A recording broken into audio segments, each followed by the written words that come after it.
প্রণাম।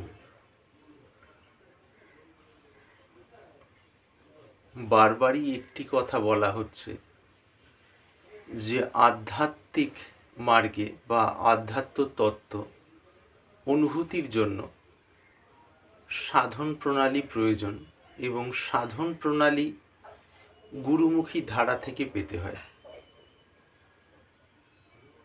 বইপত্র পড়ে, শাস্ত্র পড়ে বা বর্তমান যে প্রচার মাধ্যম সেগুলো থেকে সংগৃহীত করে সাধারণত সিদ্ধিলাভ হয় না।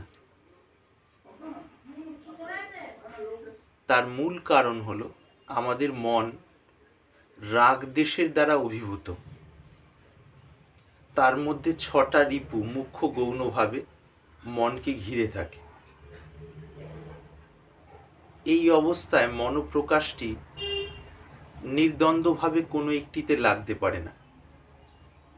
তার কারণ কিছু না কিছু মায়ামোহের টান বিভিন্ন দিকে তাকে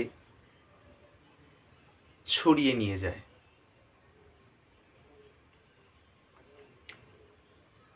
মনের যে অবস্থায় দাঁড়িয়ে বিচার বিশ্লেষণগুলো হয় সে অবস্থাটা মূলত রজ এবং তম প্রধান বা তম এবং রজ প্রধান। সত্যগুণের সামান্য মিশ্রণ সময় সময় থাকে বা ভেতরে ভেতরে তো থাকেই। তো এই অবস্থা থেকে যথার্থ গুরুর নিকট যদি আশ্রয় লাভ হয় এবং সেই অনুযায়ী চলা হয় তখন ক্রমশ দেহতত্ত্ব এবং মনস্তত্ত্ব এই দুটি যেমন যেমন ধীরে ধীরে ধীরে ধীরে জানার মধ্যে আসে, অবগত হওয়া হয় বা বোঝা হয়, অবশ্যই গুরু প্রণালী অনুযায়ী। তার কারণ এক একজনের মনের সংস্কার এক এক রকম থাকে। যার মনের যেরূপ সংস্কার গুরু তাকে সেইভাবে নির্দেশ দেন এবং সেই প্রণালীতে মন যদি চালিত করা যায় তখন খুব সহজেই তম রজগুণগুলো ক্ষয়ে যায় বা ক্ষয়ে যেতে থাকে। তম রজগুণ যেমন যেমন ক্ষয়ে যায় তেমন তেমন সত্যগুণ বাড়ে এবং বুদ্ধিতে সত্যগুণের বিশেষ প্রকাশ আসে, অর্থাৎ হৃদয়ে একটি বিশেষ শুদ্ধতা আসতে থাকে। সেটি কেবলমাত্র বুদ্ধির বিচার বিশ্লেষণের দ্বারা হয় না, নিষ্ঠা সহকারে অর্থাৎ সৎ সরলভাবে গুরুর নির্দেশ পালন করতে করতে সেই শুদ্ধতাটি নেমে আসে। সেই শুদ্ধতার আলো যেমন যেমন ভেতরে ফোটে সেখান থেকে এই অনুভবের বা অনুভূতির সূচনা হয়। এটি গুরুত্বপূর্ণ বিষয়। সেই কারণে এই বিষয়টি জানবেন, গুরু নির্দেশ পালনের মধ্যে দিয়ে আধ্যাত্মিক তত্ত্বের পরম রহস্য প্রকাশিত হতে থাকে। এটি কোনো স্থূল জাগতিক স্তরে জাগতিক স্থূল সংশয়গ্রস্ত মনোবৃত্তিযুক্ত মানুষের দ্বারা আরেকটি সংশয়গ্রস্ত মনোবৃত্তিযুক্ত মানুষকে কিছু কথা বলা বা কিছু করতে বলা নয়। গুরু নির্দেশ মানে এখানে গুরু অবশ্যই ব্রহ্মবিদ হবেন, সংশয় মুক্ত হবেন বা জীবন মুক্ত হবেন বা সত্যদ্রষ্টা হবেন। এই সমস্ত শব্দ বা ভাবগুলি একই ভাবেরই বিভিন্নভাবে প্রকাশ বা সমার্থক। এইটি বুঝতে হবে। গুরু যদি যথার্থই সত্যদ্রষ্টা হন তখন বুঝতে পারা যায় যে কোন শিষ্য বা শিষ্যার ক্ষেত্রে মুখ্যত মনস্তত্ত্ব প্রধান সাধন হবে না দেহতত্ত্ব প্রধান সাধন হবে। মনস্তত্ত্ব প্রধান সাধন হলে তার শুরুটা কিরূপভাবে হবে, দেহতত্ত্ব প্রধান সাধন হলে তার শুরুটা কিরূপভাবে হবে, তার ক্ষেত্রে সেবাটা কতটা প্রয়োজনীয় এবং মন্ত্রজপটা কোন সময় তাকে প্রদেয় অর্থাৎ দেওয়া উচিত, কায়িক সেবাটা কতটা প্রয়োজন এবং কোন সময় কায়িক সেবাকে ধীরে ধীরে পরিবর্তন করে নেওয়া প্রয়োজন, এবং সেগুলো পরিবর্তনের দ্বারা কিভাবে তার ভেতরে আবরণ উন্মোচন হচ্ছে, এইটি যেহেতু পরিষ্কার দেখতে পাওয়া যায়, সেইখান থেকে অর্থাৎ সেখান থেকে ওই নির্দেশগুলো হতে থাকে। ধারা বিভিন্ন রয়েছে। পরিষ্কার স্বচ্ছ সাবলীল কর্মের ধারা,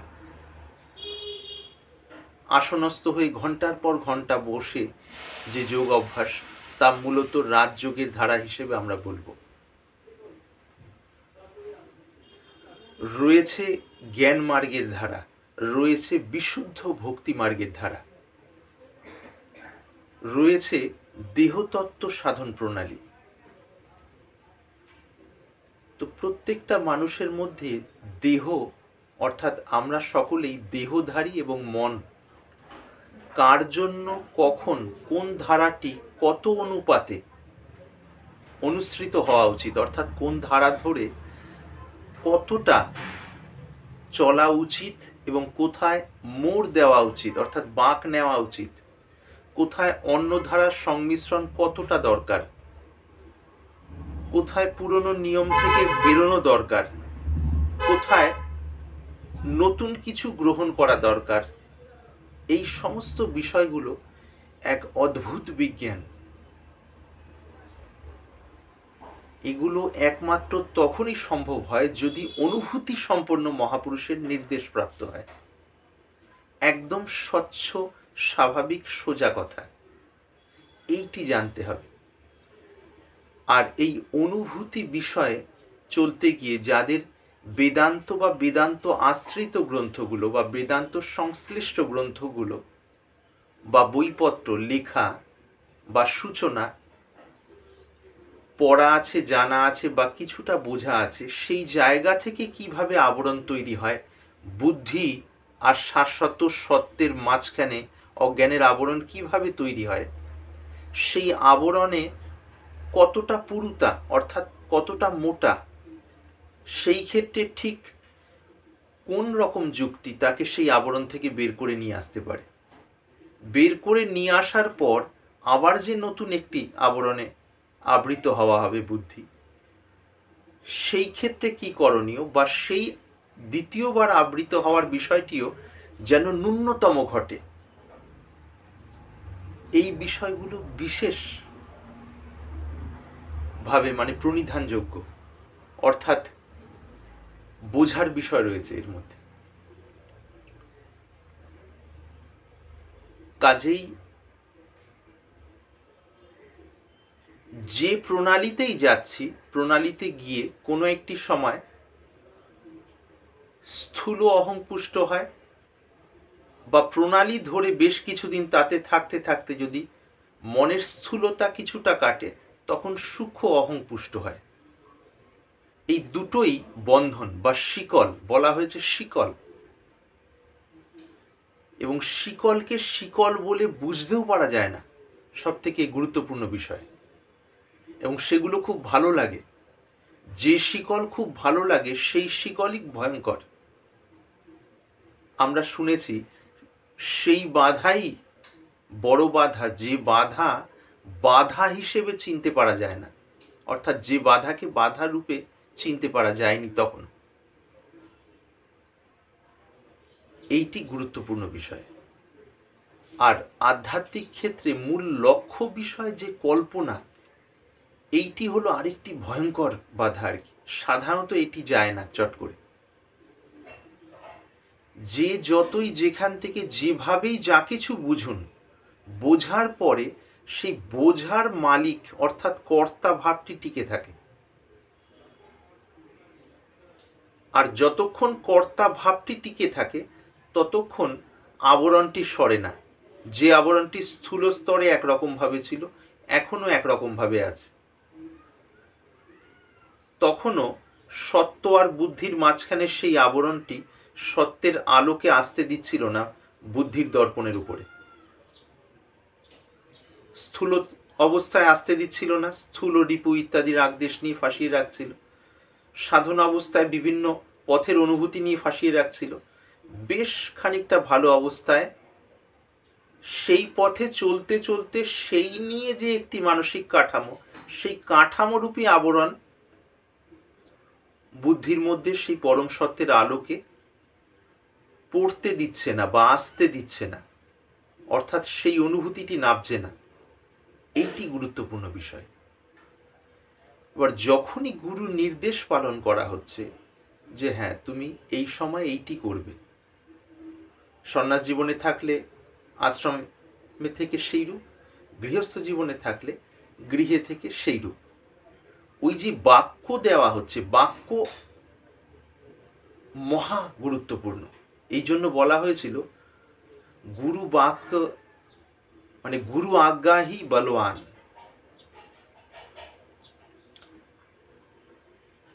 এর উপরে বিভিন্ন গ্রন্থ রয়েছে, মহা মহা আদর্শ গ্রন্থ, যেটা আমাদের গুরুদেব আমাদের বলতেন। মিলারেপা গ্রন্থটি, তিব্বতের প্রাণপুরুষ মিলারেপা, এই গ্রন্থটিকে বিশেষভাবে আমাদের গুরুদেব পড়তে বলতেন সাধনকালে, যেন এই বিষয়ে খানিক ধারণা, খানিক বোঝা হয়, যাতে এই পথে চলতে সুবিধে হয়, অন্তত সেই অবস্থায়। এটি একটি অদ্ভুত রহস্য। যা কিছু বিচার বিশ্লেষণ, যা কিছু যোগ প্রণালী করে বুদ্ধি যে জায়গাটায় গিয়ে পৌঁছয়,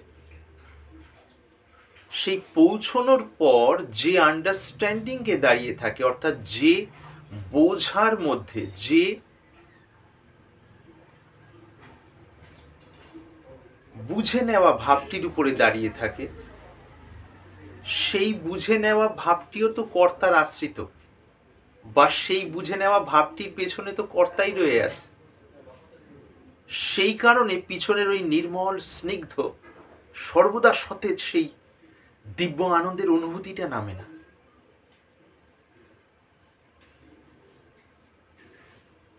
এইটি একটি বিশেষ বৈশিষ্ট্যপূর্ণ অবস্থা হলো। যত রকম বিশ্লেষণ পথ আছে, সমস্ত বিশ্লেষণ পথ গিয়ে এই জায়গায় নিয়ে দাঁড় করিয়ে দেয়। যোগের পথ, বিশুদ্ধ যোগের পথ, যেটা অসম্প্রজ্ঞাত সমাধিতে নিয়ে যায়, যদি অসম্প্রজ্ঞাত সমাধিটি যথার্থই ঘটে, যেখানে মন, বুদ্ধি, কর্তা আদি লয় হয়ে যায়, তখন কিছু থাকে না। কিন্তু চলে আসার পর সূক্ষ্ম কর্তাবোধটি থাকে।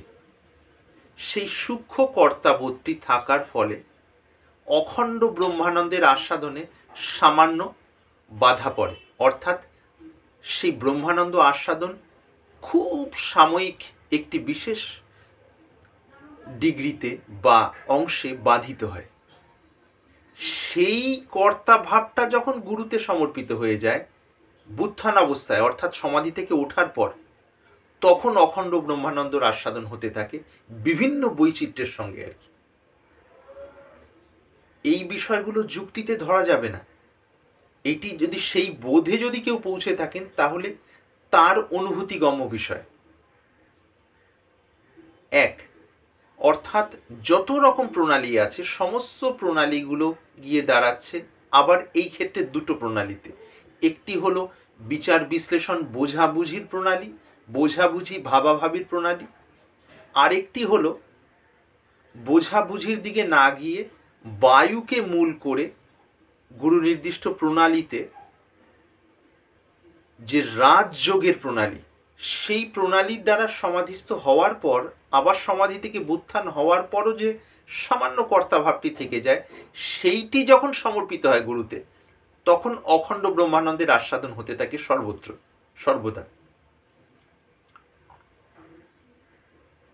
ঠিক বিচার বিশ্লেষণ করেও যে জায়গায় পৌঁছানো যায়, শেষ যেটাকে অনেক আগেই মানুষ নির্বিশেষ স্থিতি বলে ধরে নেন, সেই বোঝার পেছনেও কর্তাভাবটি থেকে থাকে। এই জায়গাটা একটি বিশেষ রহস্য আছে। কর্তাভাবটি থেকে থাকে, এই কর্তাভাবটিকেও এ পথের প্রতীক যারা যথার্থ বিশ্লেষণ মার্গী, সেটাকে ইদম করে তাকে পৃথক জেনে উদাসীন তত্ত্বে স্থিত থাকার প্রয়াস করেন। এই ক্ষেত্রে অনেক সময় প্রয়াসটি প্রয়াসই থেকে যায়, অর্থাৎ খুব সূক্ষ্ম স্তরের একটা প্রয়াস প্রক্রিয়া চলতে থাকে। যতক্ষণ প্রয়াস প্রক্রিয়া চলতে থাকে তার পিছনে কর্তাভাব থাকে, কর্তাভাব থাকে ততক্ষণ অনাবিল ব্রহ্মানন্দের আনন্দ হৃদয়কে জুড়ায় না। ততক্ষণ পর্যন্ত বুদ্ধির খেলা চলতে থাকে সূক্ষ্ম স্তরে, আরো সূক্ষ্ম স্তরে, অতীব সূক্ষ্ম স্তরে। অর্থাৎ বিশ্লেষণ মার্গের পরও সেই কর্তার গিট্টি থেকে যাচ্ছে, বিশুদ্ধ যোগ মার্গের পরও সেই সূক্ষ্ম কর্তার খুঁটিটি হালকা দাগ থেকেই যাচ্ছে। এই দুটো জায়গা থেকে অখণ্ড ব্রহ্মানন্দের আস্বাদন হতে পারছে না স্বাভাবিকভাবে। তাহলে কি এই দুটো প্রণালী মিথ্যা বা ভিত্তিহীন? নয়, দুটো প্রণালী নিজের জায়গায় সম্পূর্ণ সত্য। দুটো প্রণালী শুরু হচ্ছে গুরু থেকে, চলা হচ্ছে প্রতিনিয়ত সেই নির্দেশ অনুযায়ী। অনুভূতি যেমন যেমন আসছে সেখানে যেমন যেমন দৃষ্টিকোণ রাখা উচিত সেটা তিনি বলে দিচ্ছেন। আবার শেষে গিয়ে যখন সমাধিতে ডোবা হচ্ছে যোগের পথে, সমাধি থেকে উঠতে উঠতে যে মনের অবস্থাটা দাঁড়ালো, তখন সেই শুদ্ধ অবস্থায় ওই গৌণ অহংটি অর্থাৎ কর্তার যে হালকা যে ছাপটি, সেইটি সমর্পিত হওয়ার সামর্থ্য এসে গেছে, অর্থাৎ সেই যোগ্যতাটি এসে গেছে তখন স্বাভাবিকভাবেই বুদ্ধিতে। এই ক্ষেত্রে বিচার বিশ্লেষণ করে শেষ জায়গায় যখন পৌঁছানো হলো, সেই জায়গা থেকে যথার্থ উদাসীন তত্ত্বটি ধরার যোগ্যতা আসে, যদি তার আগে পর্যন্ত বিশ্লেষণ ঠিক হয়। কিন্তু তার আগে পর্যন্ত সাধারণত বিশ্লেষণ ঠিক হয় না। তার কারণ মূলত মনটা তমপ্রধান, অলসতা প্রধান, ঢিলেমি প্রধান, পরনিন্দা পরচর্চা প্রধান, বা যশ খ্যাতির কামনা প্রধান। সেই কারণে এই যোগ্যতাটা এখানে সাধারণত ফোটে না। সূক্ষ্মাতি সূক্ষ্ম স্তরে এগুলো ছড়িয়ে ছিটিয়ে থাকে, ধরতেই পারা যায় না বেশিরভাগ সময়, বা কেউ সামান্যতম ধরতে পারলেও সেটাকে যেন চেপে এদিকে একটা মেকআপ করার চেষ্টা চলে। বিভিন্ন সময় বিভিন্ন প্রতীকদের এই অবস্থায় আটকে থাকতে দেখা গেছে, এবং বুঝে বুঝেও এই ফ্রেমটা, এই আবরণটা আর ছাড়েন না তারা। না ছাড়ার কারণে অনাবিল ঝরঝরে আনন্দের অনুভবটা আর নামে না, কোনো না কোনো ফ্রেমে গিয়ে আটকে যায় সেই বুদ্ধিটি, যেটি বিচার বিশ্লেষণের পথ দিয়ে আসছিল বা এগোচ্ছিল। দুটো দিকের কথা বলা হলো।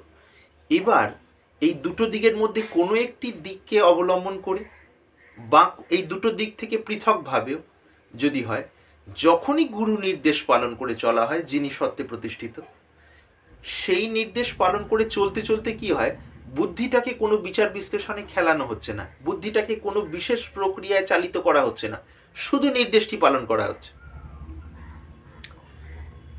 তিনি সন্ন্যাস জীবনে হতে পারেন, গৃহস্থ জীবনে হতে পারেন, পালন করতে করতে করতে করতে করতে করতে করতে করতে এমন একটা অদ্ভুত ক্রিয়া হয়, ক্রিয়া না করেও এমন একটা ক্রিয়া হয়, যোগের কোনো ক্রিয়া না করেও, যে ক্রিয়া আশু ফলদায়ী বা পরম স্নেহ মানে শ্রেয়কে নিয়ে আসে। পরম শ্রেয় মানে সেই পরম প্রাপ্তি। কি হয়, এই সমস্ত কিছু করে যে শেষে গিয়ে কর্তার গিটটা থেকে যাচ্ছে এই ধারায় ওই ধারায় কোনো না কোনো মাত্রায়, গুরুবাক্য পালন করতে করতে করতে করতে করতে করতে করতে করতে করতে করতে করতে করতে ভালো মন্দ এই যে ডিভিশনাল যে কনসেপ্ট, এই যে ভেদ বুদ্ধি বা এই ভেদ ধারণা, এটি ধীরে ধীরে ভেতর থেকে ক্ষয়ে যেতে থাকে। বুদ্ধির বিশ্লেষণ করে জোর করে বোঝা হয় না, মানে হৃদয়েই ভেদ বুদ্ধি জনিত সংস্কারগুলো ধুয়ে পরিষ্কার হয়ে যেতে থাকে। পরিষ্কার হতে হতে হতে হতে হতে হতে একটা সময় শেষে গিয়ে কর্তাটা সমর্পিতই হয়ে যায়। তার কারণ এই যে সংস্কারগুলো সাপেক্ষেই কর্তাটি জীবিত থাকে। আর প্রতিনিয়ত গুরু নির্দেশ পালন করতে করতে বা সেইরূপভাবে সংসার যাত্রায় চলতে চলতে, তার মধ্যে অনেক সময় ভুল হবে, ভ্রান্তি হবে, তথাপি পালন করার আন্তরিক ইচ্ছাটিতে কমতি নেই, বরঞ্চ দিনে দিনে সেটি বাড়ছে। করতে করতে করতে করতে শুদ্ধতার চূড়ান্ত বিন্দুতে দাঁড়িয়ে একটা সময় সেটি স্বাভাবিক নিয়মে গলে যায়। স্বাভাবিক নিয়মে গলে গেলে কি হয়, সমাধি অবস্থায় ডোবার পর যে উঠে এসে যে সূক্ষ্ম অহংবোধটি, সেটি সমর্পিত হওয়ার পর যে সমাধি স্থিতিটি লাভ হয়, অর্থাৎ সহজ সমাধির স্থিতি বা বিশুদ্ধ জ্ঞান সমাধি স্থিতি বা শরণাগত স্থিতি বা জীবনমুক্ত স্থিতি, সেই স্থিতিতে নির্দেশ পালন করতে করতে শেষে গিয়ে কর্তাটি গলে যাওয়া মাত্রই সেই স্থিতিটি ফুটে ওঠে। সেক্ষেত্রে আর চক্রভেদনের কোনো প্রয়োজনীয়তা থাকে না আলাদাভাবে। তার কারণ চক্রভেদনের পুরো ধারণাটা কতগুলো চেতনার শুদ্ধিকরণের এক একটা স্টেশন।